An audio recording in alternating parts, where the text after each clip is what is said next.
예, 우리가 지난 시간에 완전히 우리아하고 마음을 같이 해가지고 울컥하기도 하고, 그쵸? 예, 그랬던 시간이 있었는데, 뭐 이쯤 되면 이게 미드라시적 성경 읽기인지 아니면 가역적 성경 읽기인지 가끔 헷갈릴 때가 저도 있습니다. 왜 초등학생 되기 직전, 한 유치원도 아주 초반 아니고 한 6, 7살이 되면은 가역적 사고라는 게 가능하대요. 입장 바꿔 생각하는 거죠. 예, 근데 어른이 되어서도 깜짝깜짝 놀랄 때가 있죠. 가역적 사고가 안 되는 분들이 참 많잖아요. 근데 우리가 항상 성경을 읽을 때 보면은 자꾸 주인공의 입장에서 그리고 힘을 가진 사람의 입장에서 자꾸 읽는 게 다른 세상 문화도 그런데 성경 읽기에 있어서까지 좀 그럴 때가 많았기 때문에 왜 늘 사라의 입장에서 읽게 되고 하갈의 입장을 자꾸 우리가 또 주변화했었고, 그쵸?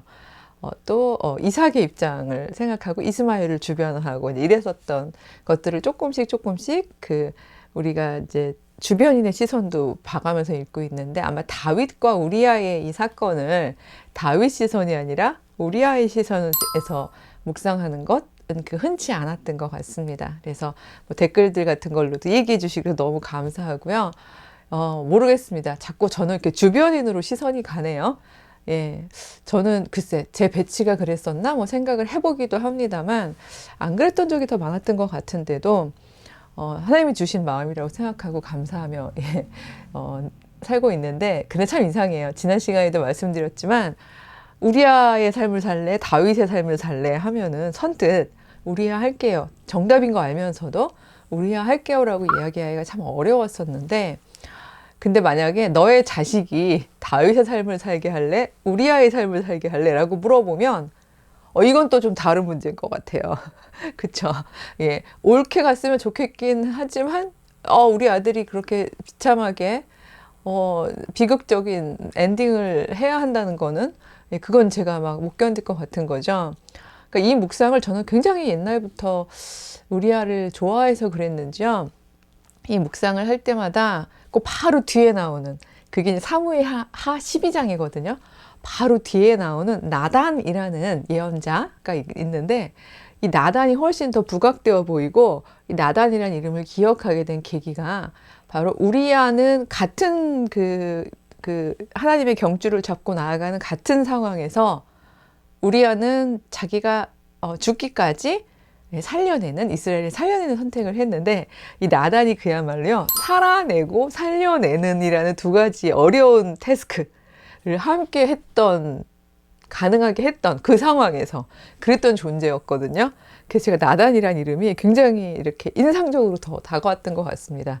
사실은 이거 뭐 too much information이라고 그러나요? 요즘에 하는 TMI? 예. 제가 그래서 아들 영어 이름을 나단이라고 지어야지 라고 생각했던 이유 중에 하나, 차마 우리아라고 지을 수가 없는 거죠. 너무 그건 엄마로서 못하겠으니까. 자, 왜 우리아가 아니라 나단인지 오늘 묵상을 들어보시면 알 것 같습니다. 아마 나단은 이 모든 상황을 다 알고 있었을 거예요. 그렇죠? 이게 뭐 보통 일이 아니잖아요. 예, 그 작은 예루살렘 안에 막 난리가 났었겠죠.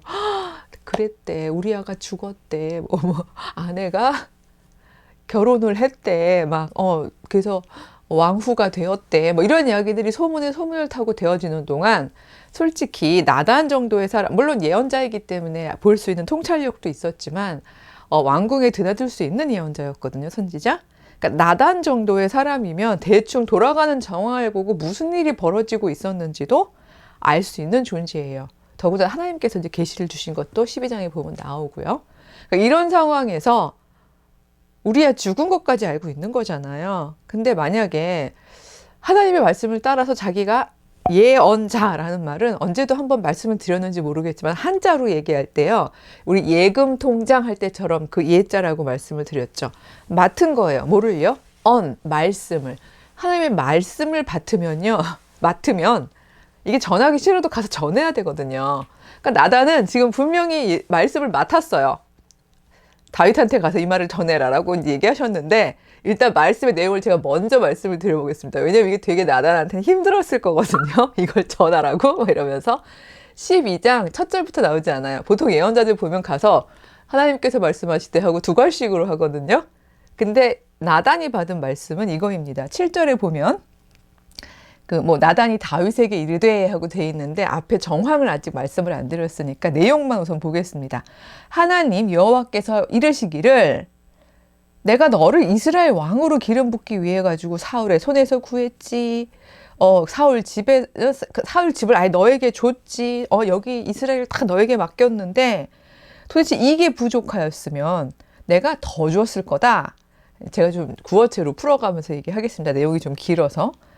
그런데 어째서 내가 여호와의 말씀을 업신여기고 나 보기에 악을 행하였느냐 이렇게 얘기하세요. 그러니까 지금 네가 한 악은 네가 뭐 성품이 어쩌고 이걸 떠나서 여호와인 나를 업신여긴 행위다라고 지금 아예 딱 짚어서 말씀을 하시는 거죠. 네가 칼로 햇사람 우리야를 죽이고, 그쵸? 그것도 암몬 자손의 칼로 죽이고 아내를 빼앗아서 네 아내를 삼고, 자 이거 다 나를 업신여겼기 때문에 한 거다. 그래서 칼이 너의 집에서 영원토록 떠나지 않을 거다. 이렇게 얘기를 해요. 이거 되게 무서운 저주죠. 너가 지금 칼을 썼는데 심지어 네 칼로 죽인 것도 아니고 적군인 암몬 사람의 칼을 통해서 너의 충신을 죽였지. 이거 우리야만 얕본 게 아니야. 나 여호와 생명의 하나님, 생명을 주신 자, 살려내는 일을 하라고 그랬지. 너 살자고, 혹은 살자고도 아니고 너 풍요롭자고, 너 창피함을 면하자고, 그렇게 악을 행하는 것, 이거 여호와 나를 업신여기는 행위야. 이게 맡은 말씀이에요. 근데 이 말씀을 궁궐에 가져가서 여호와 하나님께서 말씀하셨습니다 라고 이야기하면서 하자니, 예, 이거 진짜 살 떨리는 일이죠. 지금 너무 어이가 없는 상황인 거예요. 자, 이쯤 되니까 나단은 아마 고민 많이 했겠죠. 마치 우리아가 성문 문가에서 군사들하고 함께 잠을 자는 그 두 밤 동안에 고민했던 것처럼 나단도 아마 고민을 많이 했을 거예요. 말씀은 맡았는데, 자, 이 말씀을 그대로 와서 전하면 어떤 일이 생길 것 같아요? 지금 다윗 제정신 아니거든요. 그렇죠? 이게 제정신에서 했을 일이 아니잖아요. 지금 벌어진 모든 일들이. 근데 이런 때 이런 얘기까지, 칼이 당신 집에서 끊이지 않겠습니다. 이렇게 얘기하면 그래, 그 칼은 첫 번째 칼은 너에게 쓰마, 뭐 이럴 수도 있는 거잖아요. 제가 너무 가볍게 얘기했는지 모르겠지만 쳐라, 뭐 이렇게 할 수도 있는 상황인 거예요. 왜냐하면 자기가 기껏 은폐해 놓은 이야기를 나단이 와서 다 드러내는 거잖아요. 왜냐하면 얼마나 머리 써가지고 은폐했어요. 근데 아주 직설법, 팩트만 말하는 직진남, 막 이런 개념인 거잖아요. 네가 햇사람 우리아를 암몬 사람들의 칼로 죽였지, 막 이렇게 돼 있는 거예요. 너무 구체적인 거예요. 이 얘기를 하면은 그야말로 자기는 딱 죽을 각이거든요. 근데 나단이 만약 우리와 같은 성정의 사람이었으면 할 수 없지. 맡은 말씀이 이러니 이 말씀을 전하고 또 나도 우리아를 뒤따라 가야겠다.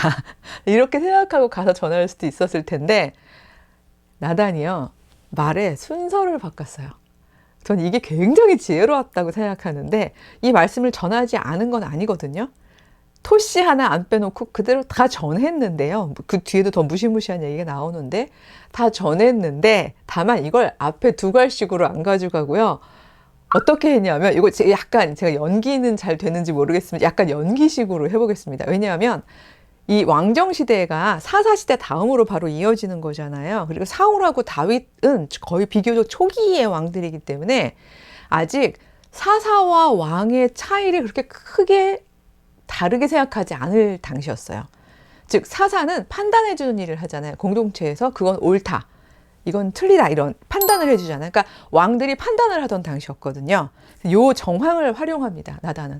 그래서 막 가는 거죠. 뭐 임금님하고 저 오늘 왜 이렇게 귀여운 모드로 하는지 모르겠습니다만, 그러면서 12장 1절은 여호와께서 나단을 다윗에게 보내시니까지는 돼 있어요.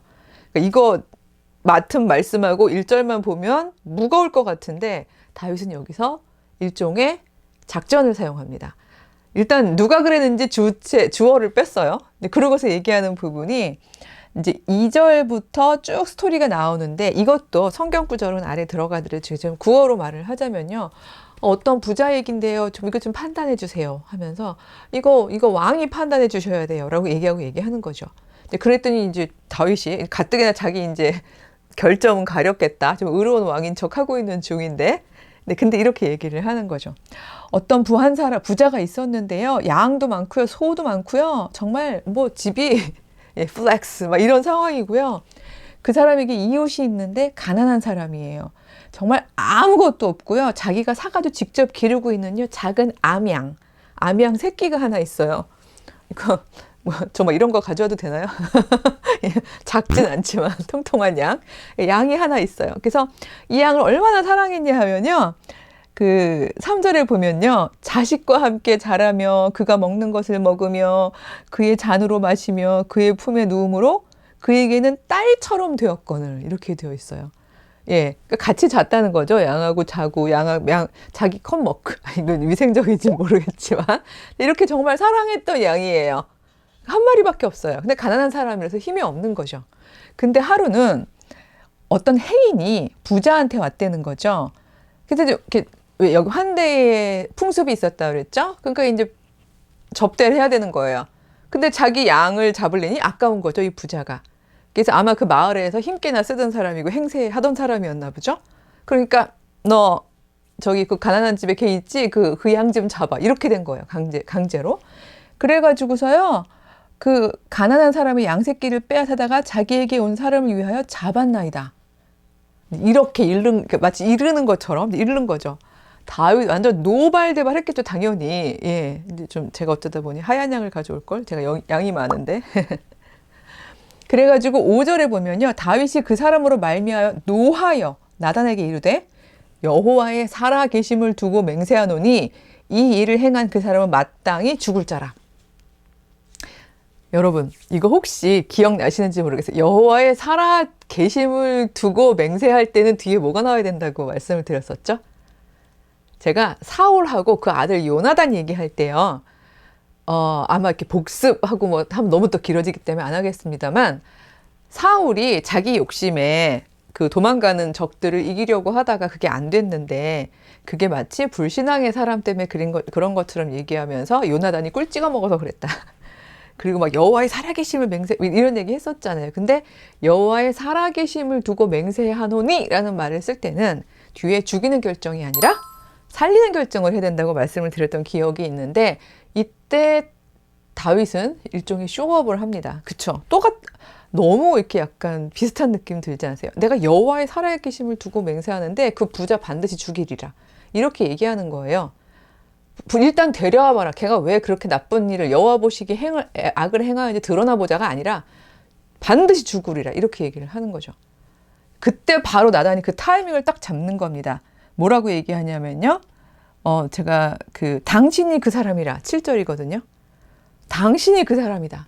어떻게 얘기했을지 정말 그건 제가 그런 연기가 안 되는 것 같아요. 이렇게 울컥하는 연기나 카리스마 있는 연기는 안 되는 것 같은데, 이스라엘의 하나님 여호와께서 이같이 이르시기를 하고 아까 얘기했던 그 내용을 여기다가 붙인 겁니다. 자, 이렇게 되면 다윗 입장에서는요. 지금 사람들 앞에서 한 얘기가 있잖아요. 여호와의 살아계심까지 두고 맹세했어요. 그 사람 반드시 죽는다. 이렇게까지 얘기해 버렸잖아요. 예, 근데 막 직설법으로 나오는 거죠. 그건 너다.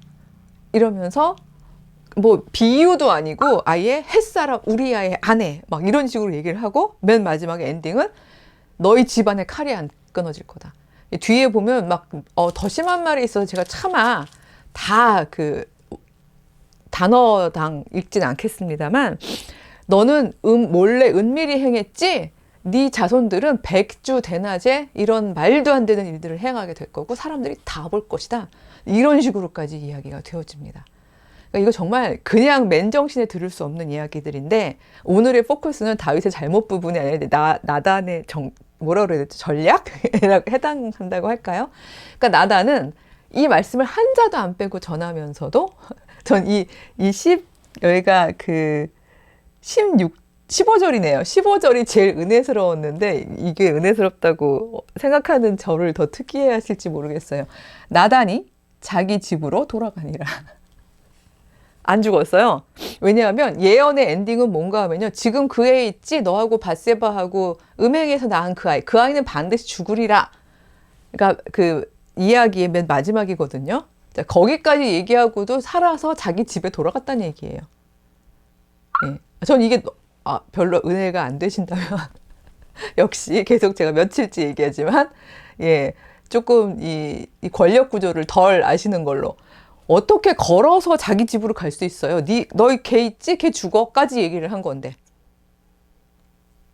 그러니까 저는 이 부분이 그래도 다윗이 조금이나마 여호와를 두려워하는 마음이 남아 있었기 때문에 나단이 집으로 돌아갈 수 있었다고 생각해요. 그래서 오늘의 포커스는 나단의 전략이었지만 저는 그 나단의 지혜로움에 사로잡혀서 그냥 저는 여자임에도 불구하고 그래서 제가 미국 가면 왜 이름 지을 때 보통 한국 이름 발음 어려우면 영어 이름 하잖아요.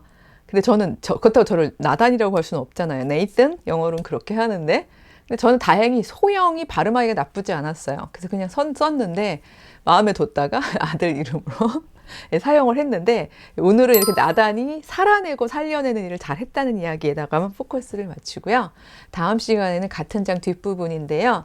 다윗이 그 조금 남아있는 양심 그리고 조금 남아있는 여호와를 향한 두려움 이것들이 나단의 고통에 의해서 어떻게 깨어지고 그 다음에 그 아이 음행하여 낳은 그 아이를 잃어가는 과정 중에서 어떻게 여호와께로 돌아오느냐 이 이야기를 해보도록 하겠습니다.